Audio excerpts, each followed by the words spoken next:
Eu adoro ver as ruas apinhadas de gente, mas sofro vendo os escravos acorrentados carregando fardos de algodão na cabeça. Que miséria.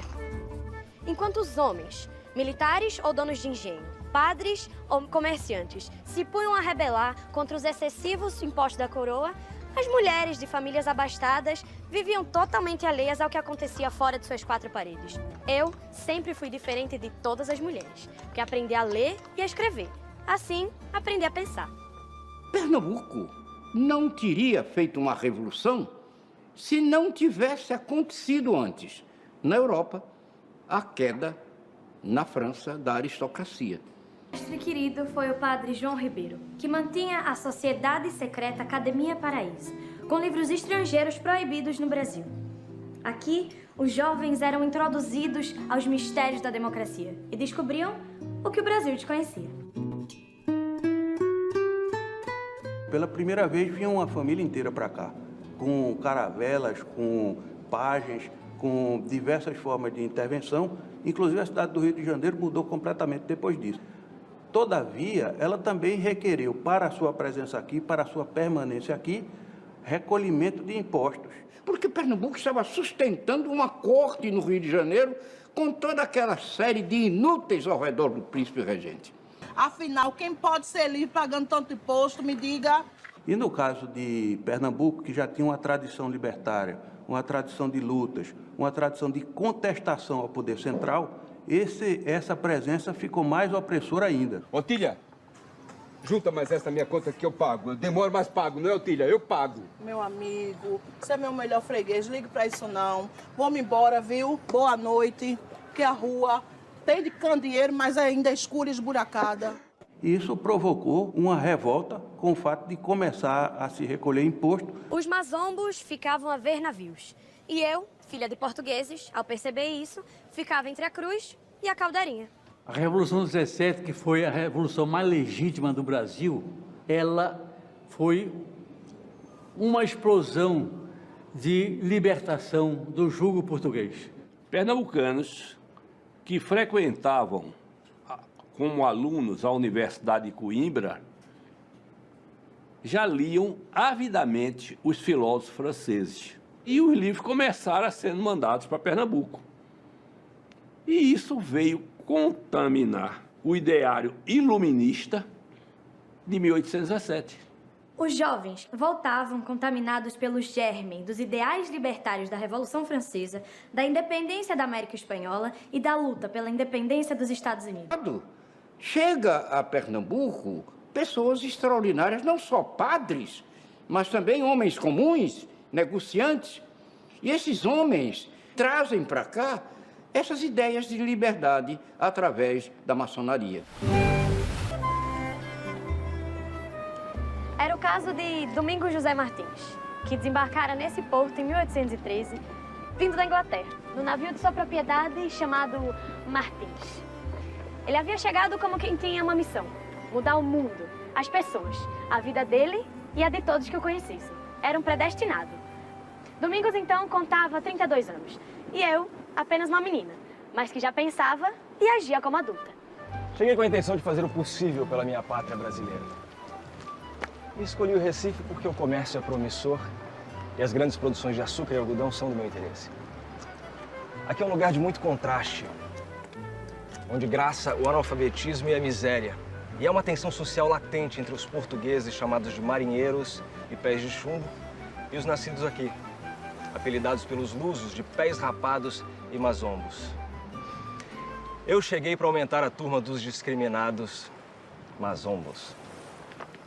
Bem apessoado, elegante, bem vestido, muito interessante. É um homem muito instigante. Deve ser inteligente e culto.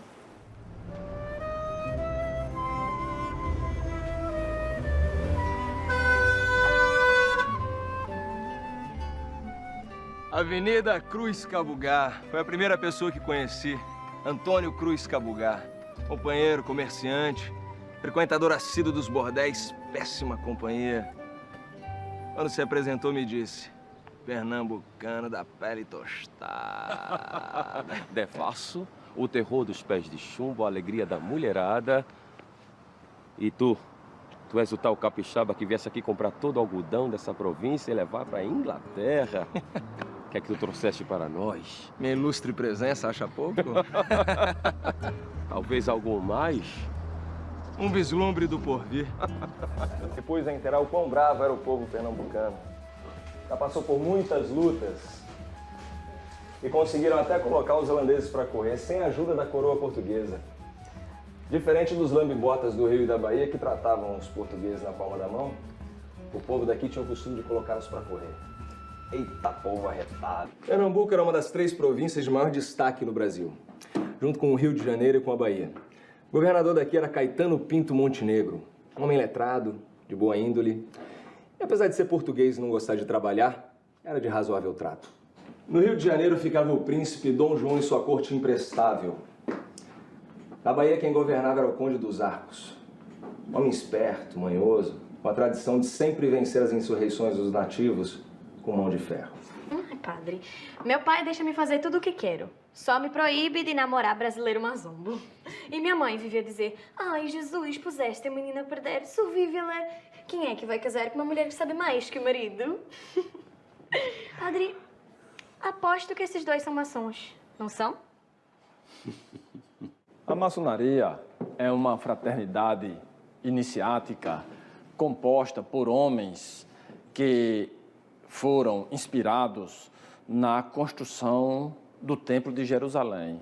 Em 1717, na Inglaterra, 3 lojas se reuniram e fundaram oficialmente a maçonaria. Na época, somente composta por homens de bons costumes, homens livres, que praticam os 3 fundamentos da Revolução Francesa, que é a liberdade, a igualdade e a fraternidade.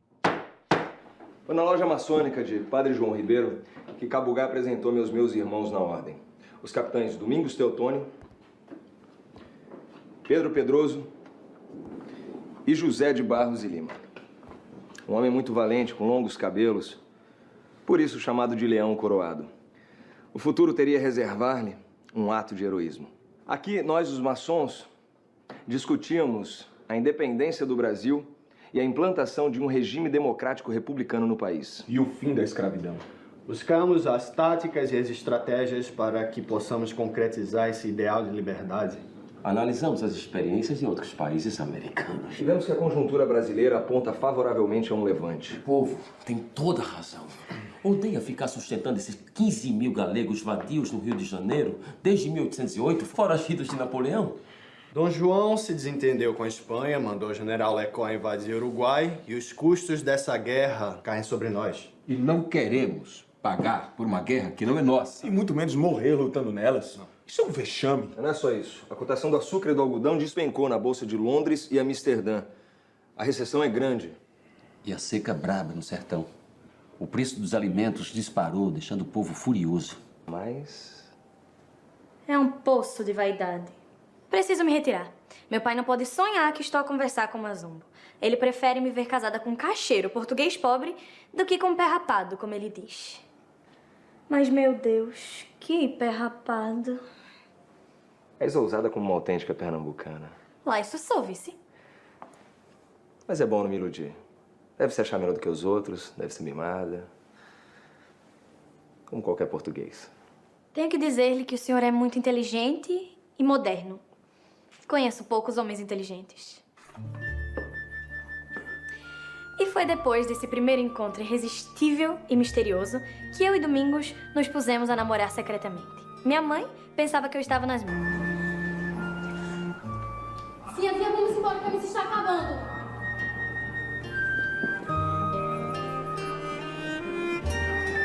Tinha sido a capitania cabeça da colonização, perde essa primazia para a do Rio de Janeiro, que era uma cidade que não tinha tanta importância assim, nem do ponto de vista econômico, nem do ponto de vista urbanístico, como tinha a província de Pernambuco. Domingos fez sua loja de exportação na parte de baixo de Sobrado. Na parte de cima, fez sua moradia, onde eu sei que fica a loja maçônica Pernambuco do Oriente. Ali, em Grácia, em conjunto com seus irmãos, se puseram a planejar em segredo. Tenho certeza que estavam a conspirar. E eu, duplamente impedida de entrar, por ser loja maçônica e porque moça direita não pode entrar na casa do namorado. Ora, pois. Patriotas, eu e Domingos Teotônio acabamos de retornar de Salvador e Rio de Janeiro, onde deixamos tudo acertado com os nossos irmãos na ordem. O dia do levante será no próximo domingo de Páscoa, lá e aqui no Recife simultaneamente. Dentro de um mês, o povo brasileiro alcançará a tão sonhada liberdade. Com a graça de Deus, irmãos, com a graça de Deus, lembrem-se disso. Se Ele assim o quiser. E rezemos para que tudo corra bem até lá. Recorrem rumores de que a nossa conspiração foi delatada para o governador Caetano Pinto. O Pinto velho, ele é muito mole. Sempre soube a nosso respeito, nunca fez nada contra nós. Por que faria agora? Tá cego, é? Jura? A conjura foi denunciada. O governador e a junta militar decretaram a prisão dos patriotas. Ao ser preso, o cabo Gaxinga esperneia, mas é levado. Assim como o padre João Ribeiro e o advogado José Luiz Mendonça.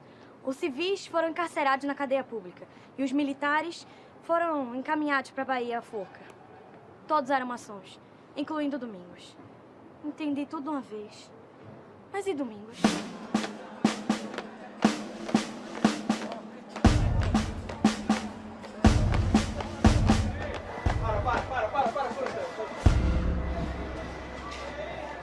Você tá achando que acabou?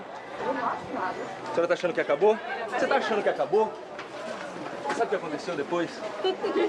Você sabe o que aconteceu depois? Não. A senhora sabe o que aconteceu depois? Não sabe, não? O brigadeiro Manuel de Barros, conhecido como Pentelho de Barrão.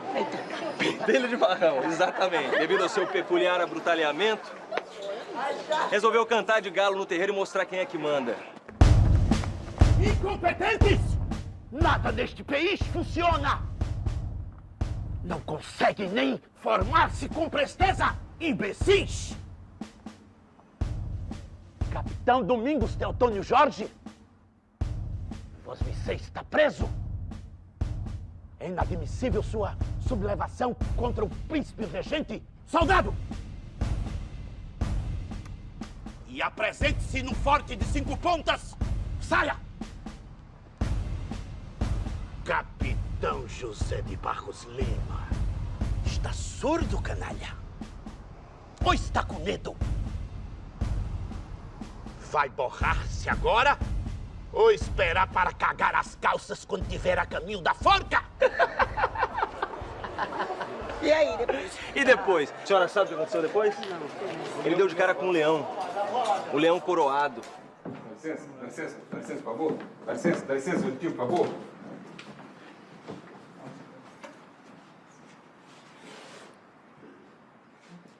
Viva a pátria! Viva a liberdade! Tu mereces! Morra, canalha!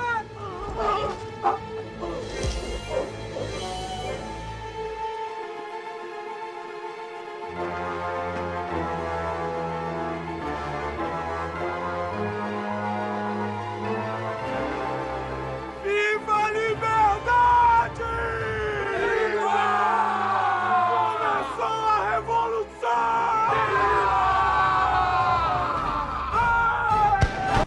Os oficiais portugueses que se encontravam ali do lado do comandante fugiram em direção ao palácio e contaram ao governador o que tinha ocorrido, e eles foram então para o Forte do Brum. Assim que chegou no Forte do Brum, ele determinou que a ponte do Recife fosse derrubada, para que eles ficassem isolados e impedissem o movimento das tropas, dos rebeldes. A revolução está nas ruas, Domingos. A nossa revolução está nas ruas. A nossa revolução eclodiu! Os galegos estão minando a ponte. Como o governador está coitado no Forte do Brum, se a ponte cair... Vamos salvar a ponte, senão nosso movimento será derrotado! Viva a liberdade! Viva! Neste lado da ponte, a mais antiga do Brasil, construída pelos holandeses, estava o tenente Rabelo e alguns artilheiros. Os marinheiros portugueses estavam do outro lado, minando os pilares da ponte para depois destruí-la. Vamos! os brasileiros pobres e remediados viviam no bairro de Santo Antônio e os portugueses, mais ricos, comerciantes, no bairro do Recife, onde havia o porto. A ponte do Recife ligava esses dois bairros. Quando a Revolução explode no bairro de Santo Antônio, o governador português corre e vai se esconder no Forte do Brum, que ficava lá no bairro do Recife. E os portugueses tentam derrubar a ponte para impedir a passagem dos brasileiros do bairro de Santo Antônio para o bairro do Recife. Eu acho que eu acerto daqui. Preparar. Fogo!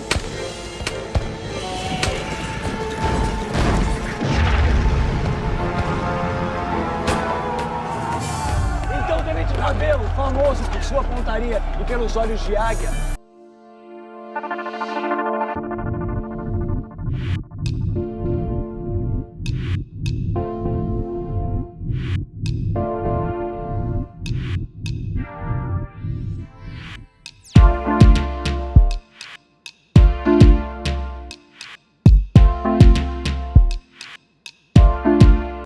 A revolução foi deflagrada muito antes da data prevista. O Recife inteiro estava controlado pelos revolucionários, com exceção do Forte do Brum. Pois então, senhores, quais são as minhas garantias? O senhor está livre para embarcar para o Rio de Janeiro na companhia dos seus oficiais e da sua família. E de quem são essas assinaturas? Assinam esse documento em nome dos pernambucanos, eu mesmo, os comerciantes Cabugá e Domingo Martins, o capitão Domingos Teotônio, Padre João Ribeiro, os comandantes de milícia Joaquim Ramos e Tomás Villanova. Joaquim Ramos e Tomás Villanova. Sim. Dois negros. Sim, senhor. Comandantes das milícias de Henriques. Negros. Intimando brancos. Pois que isto é mesmo uma revolução. Patriotas! O forte é nosso! E viva a Revolução! Viva! Viva a Revolução!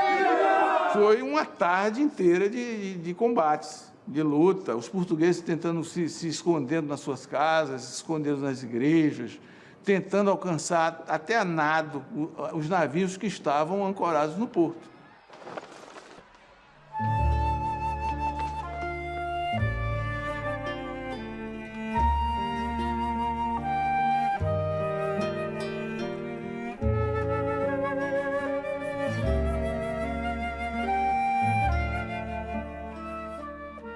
Domingos está metido nisso, pois não? Menos de 50 mortes do nosso lado.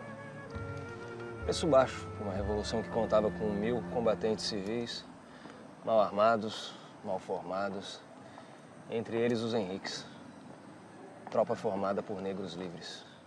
A milícia dos Henriques era um agrupamento formado por Henrique Dias, composto de pretos, mulatos, contra a invasão dos holandeses. Em 1817, inspirados nessa luta, eles vieram lutar para defender a pátria contra um jugo que já era insuportável. Os dinheiros públicos, que arrecadados dos impostos, ficavam guardados no erário, que era um prédio que ficava onde hoje está o Palácio do Governo de Pernambuco. Esse prédio é cercado pelas tropas revolucionárias. Cerca de 800 homens eles conseguiram reunir e fizeram que o comandante se rendesse. Não houve uma reação. A junta revolucionária vai ser composta por representantes de vários segmentos da província. Não estavam somente os comerciantes, que eram realmente a alma da Revolução, mas também estavam representantes do grande latifúndio, que era o Correia de Araújo, tinha o padre João Ribeiro, que era um ideólogo da Revolução, representantes do poder militar, não é? Como Domingos Teotônio Jorge. Luiz Mendonça era uma espécie de jurisconsulto, era uma pessoa muito bem formada, e Domingos José Martins é uma figura ímpar, é uma figura própria de revolucionário. Domingos disse-me que os revolucionários estão organizando um governo formado apenas por brasileiros. Mas como? Eles são pessoas com discursos afiados, mas sem prática administrativa para conduzir o governo de um novo país. O que eu posso fazer para colaborar? Patriotas, até que haja eleições, pela primeira vez na história do Brasil, nós, da Junta Provisória, não vamos receber nenhum pagamento.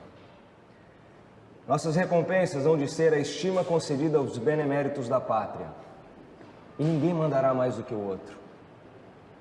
Quem estiver de acordo, por favor, que levante a mão. Bem, a partir de agora, em Pernambuco, todos serão iguais perante a lei e uns perante aos outros. E ninguém mais será chamado de senhor, vossa mercê ou vós messier, por mais rico ou graduado que seja.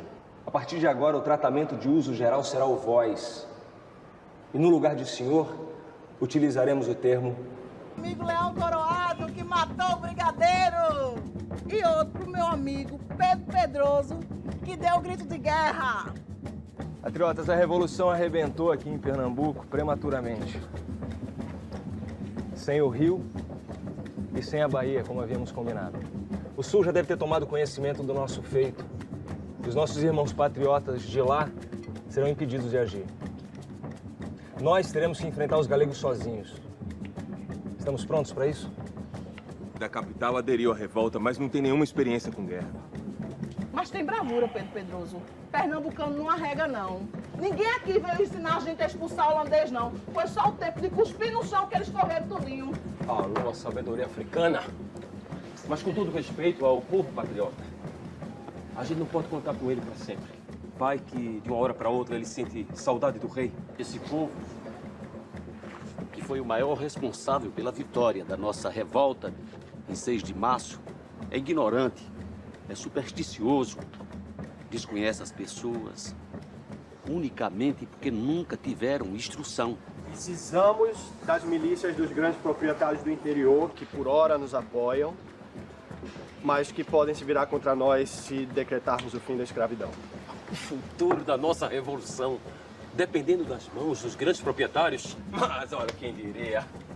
Em 1817, os revolucionários fizeram questão de fazer com que as pessoas pudessem manifestar a sua cultura. Já também com o intuito de acalmar os ânimos, porque essa populacha era muito exaltada.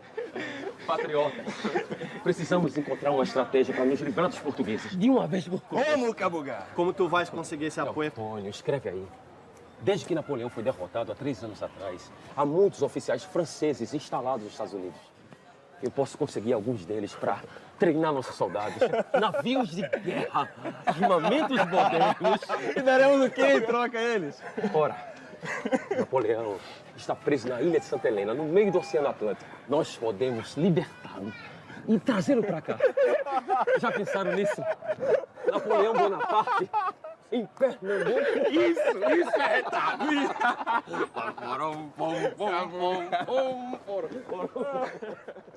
Assim que Cabugá foi para os Estados Unidos como embaixador do novo governo republicano, aos revolucionários só restou buscar uma solução urgente, pois a coroa já devia ter ciência da nossa independência e não ia deixar por isso mesmo. A notícia da Revolução de 1817 em Pernambuco, quando chega na corte, não foi uma surpresa tão grande. E Dom João VI vai tomar medidas, além da conta, ele vai tomar medidas muito violentas. Recife entrava em vigor uma lei orgânica. Ela existiu para criar um novo Estado soberano, sem vínculos com Portugal, uma nova nação brasileira. Não era uma constituinte como se entende, era a lei orgânica. Uma lei que dizia quem é quem e o que deve fazer. É importante porque foi a primeira Constituição escrita em território brasileiro. Havia uma prensa no Recife, importada por um comerciante inglês e que estava desativada, e que os revolucionários de 1817 começaram a usá-la para imprimir os seus documentos. Um desses documentos foi o Preciso. Naquele mesmo dia, o governo foi permanente até a meia-noite para continuar diversos despachos, sendo dos mais importantes, fazer entrar os funcionários públicos nas suas ocupações como dantes, sem tirar ninguém do seu ofício. O Preciso era uma proclamação curta, relatando os 3 primeiros dias dos acontecimentos da Revolução. 10 de março de 1817. E viva os patriotas! E acabe para sempre a opressão real! E viva a pátria! Viva! Pela primeira vez, um governo no Brasil teve a preocupação de informar os governados quais eram as suas decisões e as suas tomadas, né, de ação. Isso nos remete para uma demanda atual da sociedade muito importante que nós chamamos de transparência. Precisamos decidir o que fazer em relação à Bahia. Quem é isso, Dodô? Onde conseguiu isso? Não precisavam de armas? Toma emprestado. De quem? Quer ou não quer? Aliás, se todos os simpatizantes dessa revolução pudessem contribuir com as armas que têm, o desfalque não seria tão grande. Seu ajudar o doutor Matheus. Dias depois da Revolução, Domingos vai lá pedir a mão dela ao pai, que tinha recusado por 4 anos. Mas não tinha nenhuma certeza de que o pai iria conceder a mão dela, porque a Revolução era uma coisa nova, tinha acabado de acontecer, não tinha vingado ainda, e se ela fracassasse, Domingos seria o primeiro a ser enforcado. Domingos, diga-me uma coisa. Quanto eu lhe custei? Qual foi meu preço? Não entendi a pergunta, Teodora. O que tu ofereceste a meu pai pela minha mão? Um bom negócio a todos. Prometi-lhe a administração dos bens dos portugueses que fugiram de Pernambuco até a volta deles e algumas outras vantagens mais adiante. Ambos eram comerciantes e fazem um bom negócio para o Domingos, para a Revolução e para o português. Se tu fores tão bom marido quanto és negociante. Domingos, diga-me uma coisa. Vai se casar comigo por interesse político? Não, Teodora. Pelo contrário. Só fiz essa revolução para casar com a sinhazinha.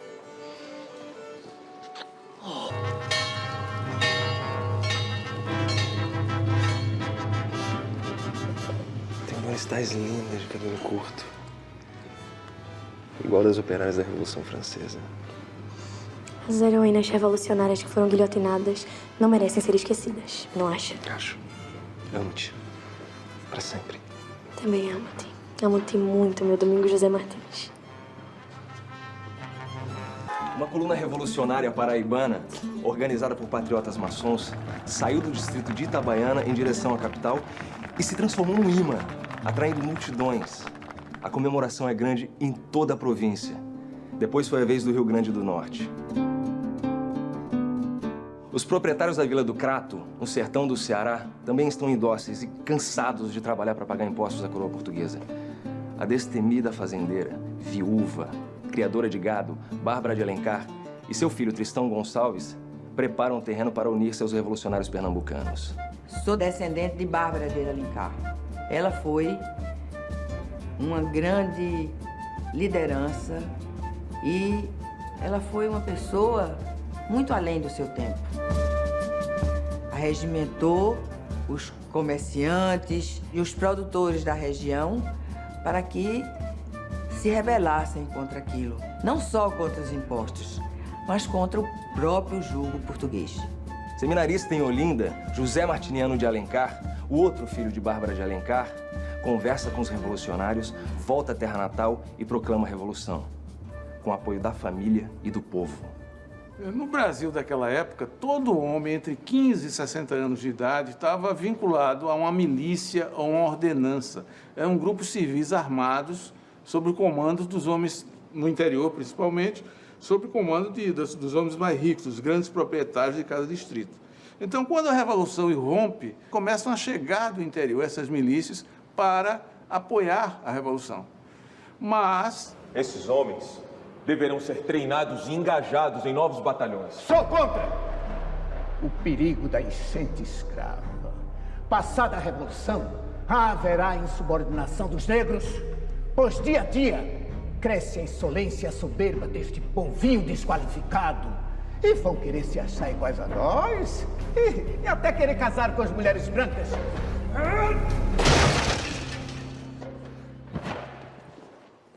Inconformado com essa opinião, apoio o Pedroso.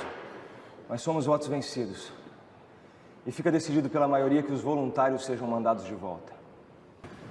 O Araújo disse que os fazendeiros vão ficar sem mão de obra nos canaviais. Ele não é representante dos proprietários? É claro que não quer avanço social. Nem ele e nem o advogado Mendonça. Os senhores de engenho não querem. que o novo governo toque na escravatura, nada de abolição. Agora imagine como Pedroso ouviu isso. A Revolução Industrial e a produção em massa pelas indústrias, a escravidão, por exemplo, torna-se um estorvo à própria economia. Primeiro, porque se acumulavam muitos capitais na posse de escravos, que custavam caro. Em segundo lugar, porque eles não eram consumidores. Pedroso, já temos contra nós os portugueses que controlam o comércio e quase todas as posições chaves nos quartéis. Não podemos ter ao mesmo tempo os produtores de algodão e açúcar. São eles quem mais precisam da mão de obra escrava. A abolição da escravatura terá que esperar. A escravidão é o maior entre todos os problemas que temos que resolver. Precisamos tomar uma posição definitiva. Mas, meus irmãos, a libertação terá que ser lenta e gradual. Só nos resta invadir a Bahia. Assim, a coroa vai respeitar a nossa revolução. Claro que a maioria não aceita a proposta para irritação de Pedroso. Fica decidido, então, mandar um agente para fazer contato com os nossos patriotas baianos. José Inácio Ribeiro de Abreu e Lima, mais conhecido como Padre Roma. O Padre Roma, para mim, antes de ser uma figura da história, é o meu quinto avô. Ele era carmelita e foi estudar na Europa. Inicialmente em Coimbra, leis em Coimbra, e depois foi para Roma. Quando ele retornou ao Brasil, passou a ser conhecido como Padre Roma. Uma das primeiras medidas foi mandar emissários para contactar com a Bahia, com o Rio Grande do Norte, com a Paraíba. A Bahia era um dos lugares mais difíceis para se buscar adesão ao movimento. Padre Roma aceitou a missão com uma boa gargalhada.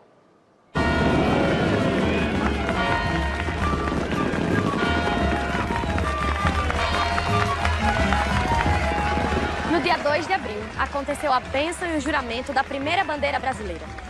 Admirada como maior símbolo da Revolução, o cônego Bernardo Portugal, Dião da Sé de Olinda, fez um discurso inspirado atacando ferozmente a tirania da coroa. Nossa bandeira ficou linda, padre. E o mérito é todo seu. És um grande desenhista. Com o sol, porque estamos nos trópicos. A cruz, porque somos cristãos. O arco-íris, representando a paz, a amizade e a união. E 3 estrelas, simbolizando Pernambuco, Paraíba e Rio Grande do Norte. E muitas outras ainda serão inseridas, à medida que outras capitanias forem aderindo à República. Essa bandeira se tornará tão estrelada quanto o céu do Brasil. Assassinaram o Padre Roma. Foi preso ao desembarcar em Salvador. E 2 dias depois ele tinha sido fuzilado. Um processo absolutamente fora dos padrões jurídicos, mesmo daquela época, e condenado. Foi executado na frente de 2 filhos, o que se tornou o general Abreu e Lima e Luiz Inácio, sendo que o José Inácio tentou proteger o irmão menor para não ver o seu pai ser executado. O Conde dos Arcos, que era o governador da Bahia, percebeu que o tempo era essencial para poder sufocar a Revolução. Ele certamente tinha noção da gravidade da situação, por isso não esperou ordens do Rio de Janeiro e despachou para o Recife tropas por terra e uma pequena frota de barcos para cercar a capital da nova República. Essa linha de arrecifes que protege o porto impede que uma esquadra desembarque as tropas no porto para atacar a cidade. A guerra teve início. Esperamos que a coragem e o amor à pátria superem a falta de armamento e o despreparo de nossos soldados. Que as embarcações que bloqueiam o porto do Recife, eles não têm, inclusive, alcance para atingir a cidade. Apenas impedem que as embarcações saiam ou entrem. O cerco teve início. As mercadorias não desembarcavam e o povo começou a passar fome, porque os alimentos vinham de fora. Pernambuco plantava apenas algodão e açúcar, e o milho e a mandioca que o governo mandara plantar não tinha tido tempo de crescer. Nem farinha e nem carne de charque para fazer o pirão? Ora! Teodoro, eu tenho certeza que esse cara tá fumando as coisas aí dentro. Esse velho amarelo é coiteiro. Esse galego pé duro ainda teve a ousadia de me dizer que no tempo do reino não faltava nada. Ora, vamos embora, Vici, porque aqui não adianta ficar mais, não. Vamos embora, menina, vamos embora. Ingrácia, ele ainda teve a coragem de falar como é que os republicanos estão a resolver isso. Pé duro. Os revolucionários podiam contar apenas com um brigue e com 2 canhoneiras que não tinham armamento. Era um fracasso total. Inclusive, não tinha nem oficiais de marinha para guarnecer essas embarcações. Resolvemos, então, mandar uma tropa de reforço para a Mata Sul de Pernambuco. Pois se o Conde dos Arcos atacar, suas tropas vão passar por lá. Então, para isso, foi enviado um destacamento com 60 infantes, 60 homens e 20 artilheiros. Mas só que são surpreendidos quando estão se retirando e são completamente derrotados. Não engajamos os voluntários como o Pedroso queria, deu no que deu. Dada a gravidade da situação, que os escravos sejam incorporados ao nosso exército.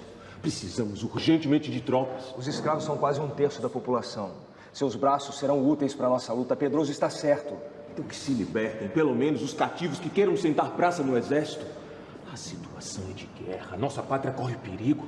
E precisamos defendê-la, custe o que custar. E assim conseguimos apoio à proposta de Pedroso. E assinamos o decreto Pátria em Perigo. O decreto Pátria em Perigo estabelecia que todos os cativos podiam sentar praça e receber como se fosse o título de foros, né? Embora pudessem lutar em favor da pátria, mas se tornavam perigosos. Pedro Pedroso tanto pelejou que conseguiu seu batalhão e começou a treiná-los com a ajuda da milícia dos Henriques. Os negros que chegavam beneficiados pelo decreto Pátria em Perigo mal sabiam falar o português. Os proprietários que cederam os escravos iam ser beneficiados assim que a guerra acabasse, mas ainda assim ficaram furiosos. E claro, iam conspirar. E começa a haver um grande desânimo dentro do comando revolucionário e alguns menos firmes dos seus sentimentos democráticos começam a se afastar. É o caso de alguns governadores, como José Luiz Mendonça, como Manuel de Araújo e outros conselheiros que se afastam alegando doença e param de comparecer às reuniões do governo. E as certezas dos primeiros dias já não existiam. O general Suassuna foi encarregado de combater a contra-revolução na Mata Sul, no sul de Pernambuco. Ele enfrentou, em primeiro lugar, uma tropa formada por senhores de engenho e venceu no engenho Tinga. As tropas leais ao rei. Não era uma tropa de grande poder ofensivo. Ainda não estava sob o comando do general Congominho, né? Pela primeira vez a coroa foi derrotada pela tropa dos escravos libertos treinado pelo Pedroso. Agora, por que Suassuna se plantara lá? No engenho de Utinga? Por que não avançou a fronteira com a Bahia conforme combinado? Será Suassuna confiável?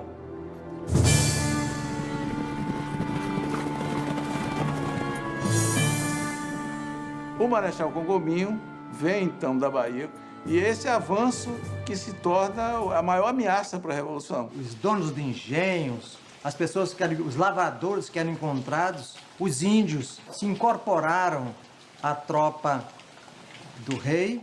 E as más notícias não paravam de chegar. Rio Grande do Norte e Paraíba caíram. No Crato, a festa durou apenas 3 dias. A revolta foi debelada e Bárbara de Alencar e seus 2 filhos, José Martiriano de Alencar e Tristão Gonçalves, foram presos. Perderam e ela foi presa.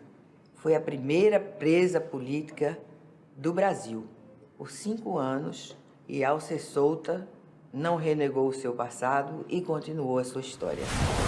E o Dom João VI, ao tomar conhecimento da revolta, ele preparou uma esquadra sob o comando do almirante Rodrigo Lobo e enviou imediatamente para Pernambuco para reforçar as tropas que tinham vindo da Bahia.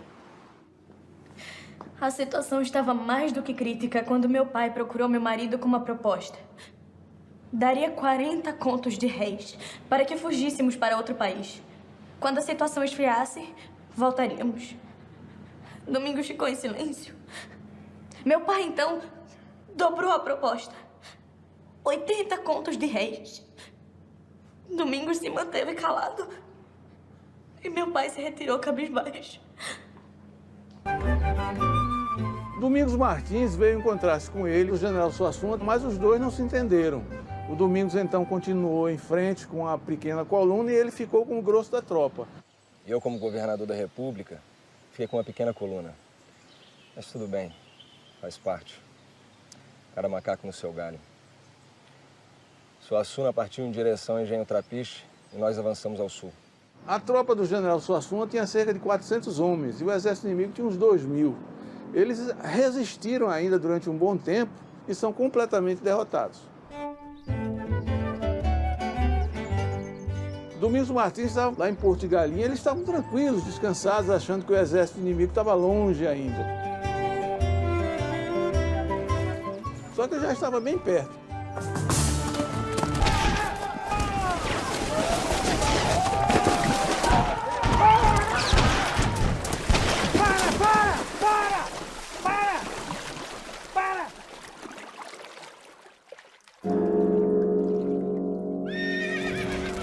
Domingos está vivo.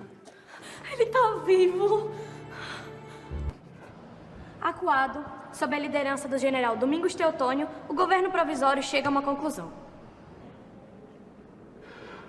Agora da capitulação. O general Domingos Teotônio envia embaixadores ao comandante do bloqueio, almirante Rodrigo Lobo, propondo a entrega, a devolução do poder em Pernambuco em troca da anistia completa de tudo o esquecimento de tudo que havia acontecido. Ou, caso contrário, ele incendiaria o Recife e mataria os portugueses que estavam aqui, né?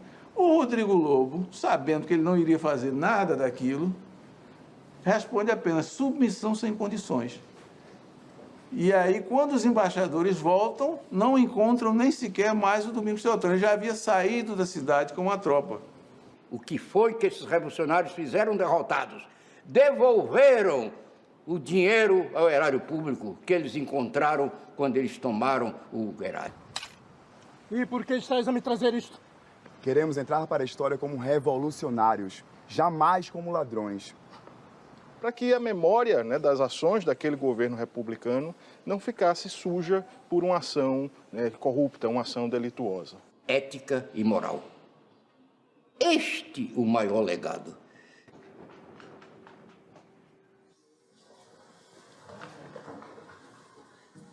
Me surpreendeu a presença do Conde de Ponteculã, um dos 3 militares enviados por Cabo Gado aos Estados Unidos para treinar as tropas republicanas.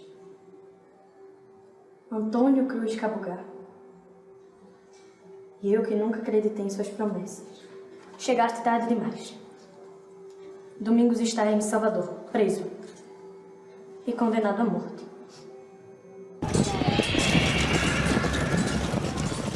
Alguns dos líderes foram presos em batalha, outros foram presos após a queda do governo provisório no Recife, nas regiões do norte de Olinda. O padre João Ribeiro, ele, apesar da sua formação de sacerdote, quando percebeu que a Revolução havia sido realmente massacrada, ele não se entrega aos seus algozes e se suicida.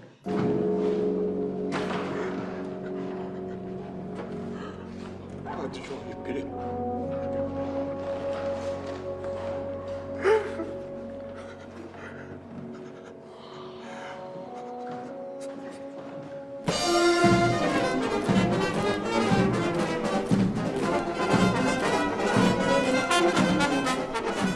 Eles foram levados, alguns para o Recife, outros diretamente para Salvador, foram enforcados, né, tiveram as mãos cortadas e as cabeças também cortadas, para mostrar o que acontecia com as cabeças que pensavam crimes contra o rei e com as mãos que executavam esses crimes.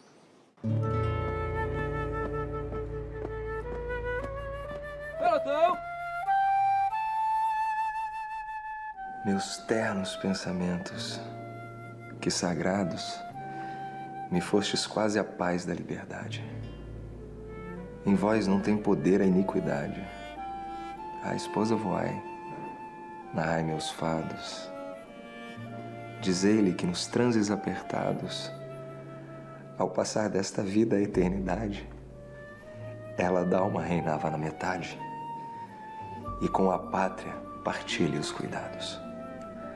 A pátria foi meu nome em primeiro, a esposa depois, o mais querido objeto de desvelo verdadeiro. E na morte, entre ambas repartido, será de uma o suspiro derradeiro e da outra há de ser o final gemido. Brodão, em posição! Preparar! Apontar! Carregar! Vamos!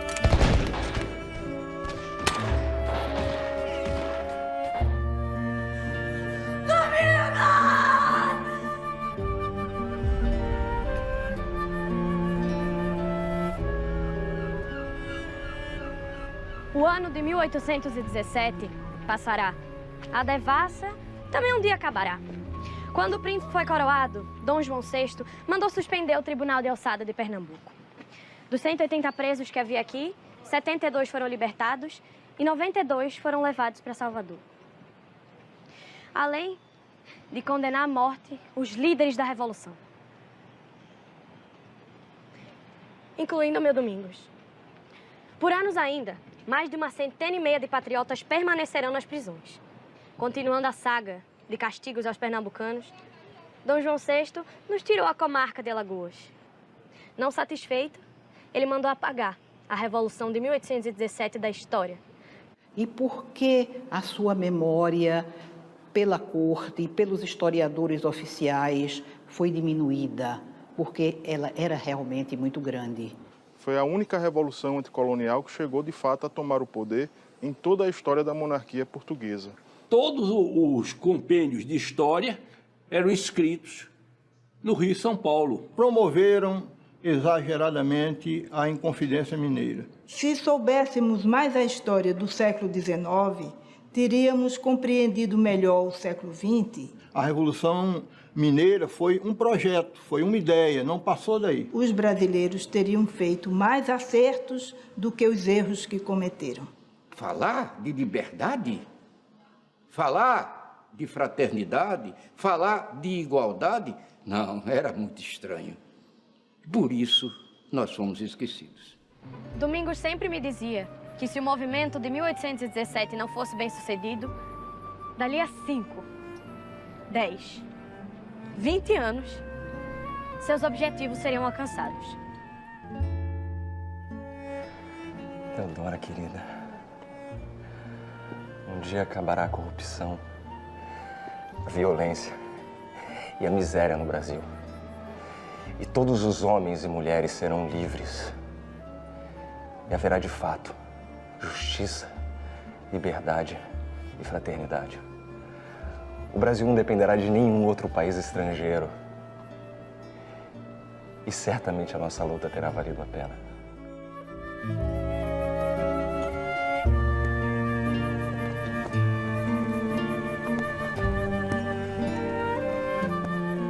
Suas palavras foram proféticas. Meu marido tinha certeza da vitória. Era senhor de um sonho lindo, de liberdade e igualdade para todos. Para mim, ele morreu. Mas seu sonho continua vivo na memória daqueles que lutam por justiça e no coração daqueles que vivem a plantar a semente da liberdade. Aonde vai, Dona Isabel, vou passear. É pra brincar, é pra brincar. É pra brincar, é pra... Coração do Brasil, em teu seio corre o sangue de heróis rubro-veio, que há de sempre o valor traduzir. És a fonte da vida e da história desse povo coberto de glória, o primeiro talvez no porvir.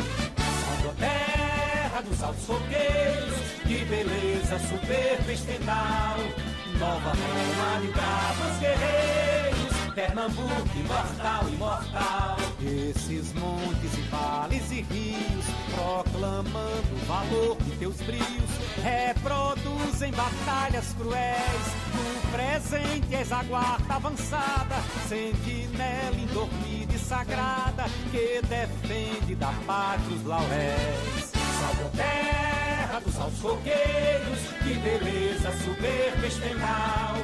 Nova Roma de bravos guerreiros, Pernambuco imortal, imortal. No futuro és a crença, a esperança desse povo que altivo descansa. Como atleta depois de lutar, no passado teu nome era mito, era o sol a brilhar no infinito, era a glória na terra a brilhar. Salve a terra dos altos coqueiros, de beleza soberba estendal. Nova Roma de bravos guerreiros, Pernambuco imortal, imortal. A república é filha de Olinda, a aura estrela que fuge, não